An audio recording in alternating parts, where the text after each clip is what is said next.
சர்வ வல்லமையும் பொருந்திய ஆண்டவராகிய இயேசு கிறிஸ்துவின் நாமத்தில் உங்கள் எல்லாருக்கும் என்னுடைய அன்பின் நல்வாழ்த்துக்கள். கர்த்தர் உங்களை ஆசீர்வதிப்பாராக. விருதுநகர் பக்கத்தில் அன்பு சகோதரர் டேவிட் கணேசன் அவர்கள், அதாவது சுவிசேஷ மிஷினரியாக இருக்கிறார் அல்லவா, அவருடைய இடத்துல இருந்து இங்கே அழகாக ஜப கூடாரங்கள், மிஷினரி ஸ்தலங்கள், தேவாலயம் எல்லாம் இருக்குது. இது சிறு பிள்ளைகள் விளையாடக்கூடிய ஒரு சின்ன கார்டன். இங்கே இருந்து நான் பேசுகிறேன். இதான் அடையாளம். ஒரு வசனத்தை படித்து வழக்கம் போல ஒரு சின்ன தியானம் பண்ணலாமா? ஓ தீமத்தேயுவே, உன்னிடத்தில் ஒப்புவிக்கப்பட்டது நீ காத்து கொண்டு சீர்கேடான வீண் பேச்சுகளுக்கும் ஞானம் என்று பொய்யாய் பேர் பெற்றிருக்கிற கொள்கையின் விபரீதங்களுக்கும் விலகு. அப்போஸ்தலனாகிய பவுல் தன்னுடைய உத்தம குமாரனாகிய தீமத்தேயுவுக்கு எழுதுறார். என்ன சொல்றாரு? ஓ தீமத்தேயுன்னா அது ஒரு ஆச்சரியமான காரியம். ஓன்னுவாங்க. என்ன செய்ய? உன்னிடத்தில் ஒப்புவிக்கப்பட்டது நீ காத்து கொள்ளணும். என்ன கொடுக்குறாங்க? இயேசு கிறிஸ்து நமக்கு ரட்சிப்பை தருகிறார். யாருமே இதை கொடுக்க முடியாது. ரட்சிப்பை தருகிறார், நல்ல சுகத்தை தருகிறார், பரிசுத்த ஆவியானவருடைய கிருபா வரங்களை தருகிறார், ஊழியத்தை தருகிறார். ஊழியத்தில் பல விதங்கள் இருக்கிறது. அதையெல்லாம் நீ காத்துக்கொள். அப்படி காத்து கொள்ளணும்னா எதை விட்டு விலகணும்னு சொல்றாரு பாருங்க. அதான் ரொம்ப முக்கியம். அதுக்காக சீர்கேடான வீண் பேச்சுகளுக்கு விட்டு விலகு. ஒருத்தர் நல்லா பேசி முடிக்கிறாங்கன்னா அதை மடக்கி தப்பாக பேசாத.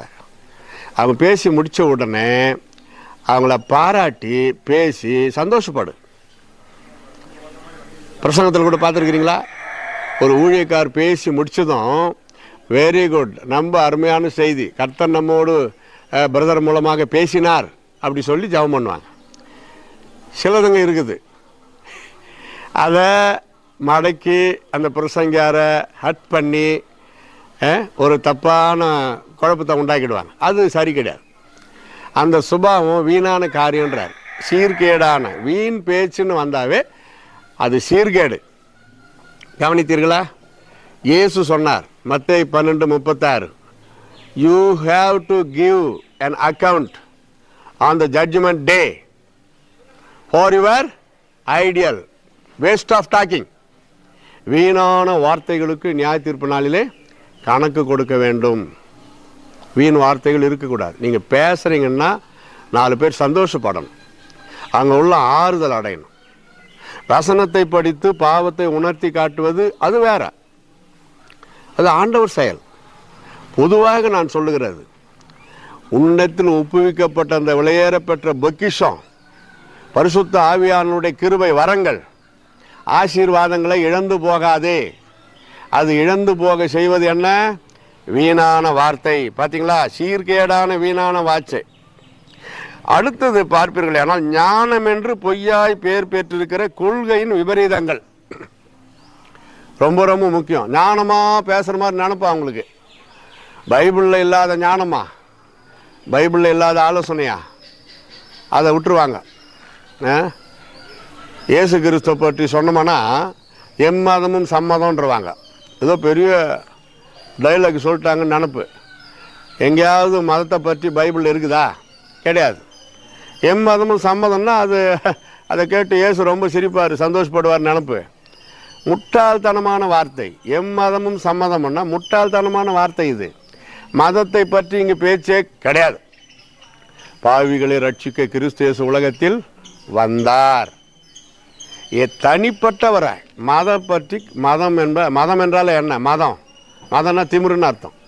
அதுக்கு எதுக்கு எல்லா திமிரும் ஒரே திமிருன்ற மாதிரி பேச்சா? அதுதான் வீணான வார்த்தைகள். கவனித்து பாருங்கள். எம்மதமும் சம்மதம், அதனால் ஒரு புரோஜனம் இல்லை. அதுக்கு எந்த விதமான ரிஃப்ளெக்டும் கிடையாது. புத்தி இல்லாதவர்கள் இப்படி சொல்லுவார்கள். நாங்கள் சொல்லுகிறது, இயேசு உங்களை நேசிக்கிறார், இயேசு கிறிஸ்து உங்களை ரட்சிக்க விரும்புகிறார், நீ ஒப்பு கொடுங்கள், நீங்கள் அந்த மோட்சத்தில் இயேசு கிறிஸ்து வருகை பொழுது நீங்கள் அங்கே பங்கடைய வேண்டுமா? இயேசுக்கிட்ட வாங்க. கிறிஸ்துவ மதம்னு சொல்லி மதம் இல்லை. சில இடத்துல பார்த்தீங்கன்னா நானும் உங்கள் மதத்தில் சேர்ந்துடுறேன், எதனா எனக்கு கொடுப்பீங்களான்னு கேட்பாங்க. இயேசு ரட்சிப்பை தருகிறார், நாங்கள் என்ன கொடுப்போம், உங்களுக்காக ஜெபம் பண்ணுவோம்.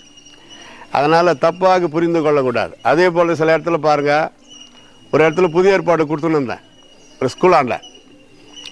ஒரு அதிகாரி ஒரு அம்மா வந்துட்டாங்க, இங்கே இருக்கிற பசங்களுக்கு ஏன் நீங்கள் புதிய ஏற்பாடு கொடுக்குறீங்க அப்படின்னு வந்தாங்க. நான் சொன்னேன், புதிய ஏற்பாடு கொடுத்தால் பிள்ளைகள் படித்து நன்றாக படிப்பில் தேர்வார்கள். பழைய ஏற்பாடு கொடுத்தால் சரியாக புரியாது, புதிய ஏற்பாடு புரியும். இயேசு கிறிஸ்துவின் உபதேசம், அவருடைய ரட்சிப்பு, அற்புதங்கள் இதெல்லாம் படிப்பாங்க பசங்க. இதில் எதுனா தப்பு இருக்குதா? மதத்தை பரப்புறீங்களா? அடுத்த கேள்வி. இந்த புறஜாதி மக்கள் கேட்கிற அடுத்த கேள்வி என்ன? மதத்தை பரப்பு வந்துட்டிங்களா? இப்படி கேட்டால் நாங்கள் ஓடிவிடுவோம்னு அர்த்தம். அவங்களுக்கு நினப்பு. மதம் அல்ல, மார்க்கம். Jesus told, I am the way, the truth and the life. நானே, நானும் கூட ஒரு வழின்னு சொல்லலையே, நானே, நான் மட்டும்தான் அர்த்தம். நானே வழியும் சத்தியமும் ஜீவனுமாக இருக்கிறேன். என்னாலே அல்லாமல் ஒருவனும் அந்த சொர்க்கத்திற்கு, அந்த கைலாசத்திற்கு, அந்த ஸ்ரீ வைகுண்டமாகிய மோட்ச பேரின்பத்திற்கு வர முடியாது. தெளிவாக சொல்லிட்டார். அதான் உண்மையான தெய்வம்னா கரெக்டாக சொல்லுவார். அப்படி இப்படி மழுப்பி அதெல்லாம் கிடையாது. இப்படி இருந்தால் தான் நீ மோட்சத்துக்கு வர முடியும். இயேசு கிறிஸ்து உங்களை நேசிக்கிறார். கொஞ்சம் கவனித்து பாருங்கள். திருப்பி அந்த வசனத்தை படிக்கிறேன். ஓ தீமோத்தேயுவே, உன்னிடத்தில் ஒப்புவிக்கப்பட்டதை நீ காத்து கொண்டு சீர்கேடான வீண் பேச்சுகளுக்கும் ஞானம் என்று பொய்யாய் பேர் பெற்றிருக்கிற கொள்கையின் விபரீதங்களுக்கு விலகு. விபரீதம், திடீர்னு ஒரு தத்துவம் பேசுவான். தத்துவம் என்ன அப்படிதான், அவர் சொல்கிறதான் கரெக்டுன்ற மாதிரி தத்துவங்கள் ஒழிந்து போகும். இயேசு கிறிஸ்து கற்பனையோ கட்டுக்கதையோ காவியமோ ஓவியமோ அல்ல. அவர் உலக இரட்சகர், தேவகுமாரன். நமக்காக இந்த பூமிக்கு வந்தார். அவரை உள்ளத்தில் ஏற்றுக்கொள்ளுங்கள். அவர் உங்களுக்கு ரட்சிப்பை தருகிறார். இதை யாருமே செய்ய முடியாது. யாராவது இருக்கிறாங்களா? உங்களுக்காக உயிரியே தியாக பலியாய் கொடுத்தவங்க வேறு யாராவது இருக்கிறாங்களா? கிடையாது. இயேசுவை தவிர வேறு யாருமே கிடையாது. இந்த இயேசுவை உங்கள் உள்ளத்தில் ஏற்றுக்கொள்ளுங்கள். தப்பான பாதையில் போகாதீர்கள். வீணான வார்த்தை பேசுகிறவங்க கூட சேராதீர்கள். துன்மார்களுடைய ஆலோசனையில் நடக்காதீர்கள். பாவிகள் வழியில் நிற்காதீர்கள். பரியாசக்காரங்க கேலி பண்ணி சிரிச்சுக்கிட்டு டைம் பாஸ் பண்ணுவாங்க. நமக்கு பைபிள் படிக்கிறதுக்கு டைம் பத்தலை. டைம் இல்லைன்னு சொல்ல முடியாது, இருக்குது. 24 ஹவர்ஸ் தான் மொத்தம், அதுக்கு மேலே கிடையாது. நீ பைபிளை ரொம்ப படிக்கணுன்றதுக்காக ஒரு 3 மணி நேரம் எக்ஸ்ட்ரா கொடுக்க மாட்டார். இருக்கிற நேரத்தில் நீ எவ்வளோக்கு எவ்வளோ இரவும் பகலும் கர்த்தருடைய வேதத்தில் தியானமாக இருக்கிற மனிதன் பாக்கியவான். முடிக்க மனமின்றி முடிக்கிறேன். ஜெபம் பண்ணலாமா? சர்வ வல்லமையும் பொருந்தி ஆண்டவராகி இயேசு கிறிஸ்துவின் நாமத்தினாலே அன்பு பிள்ளைகளை வாழ்த்தி அடிமை நான் ஆசீர்வதிக்கிறேன். இதை பார்க்கிற கேட்கிற அன்பு பிள்ளைகள், ஆண்டவரே உம்மை உறுதியாய் பற்றி கொள்ள, வீணான வார்த்தைகளை பேசி குடும்பங்களிலே குழப்பங்களை உண்டாக்காதபடி ஒரு தேவனுடைய பயபக்தியை தார், ஆசீர்வதியும். இன்னும் நீர் போதித்தரலும், நடத்தும், பலப்படுத்தும். இயேசுவின் நாமத்தில் ஜெபிக்கிறோம், ஸ்தோத்தரிக்கிறோம் எங்கள் அருமை பிதாவே, ஆமேன். கர்த்தர் உங்களை ஆசீர்வதிப்பாராக. ஆமேன்.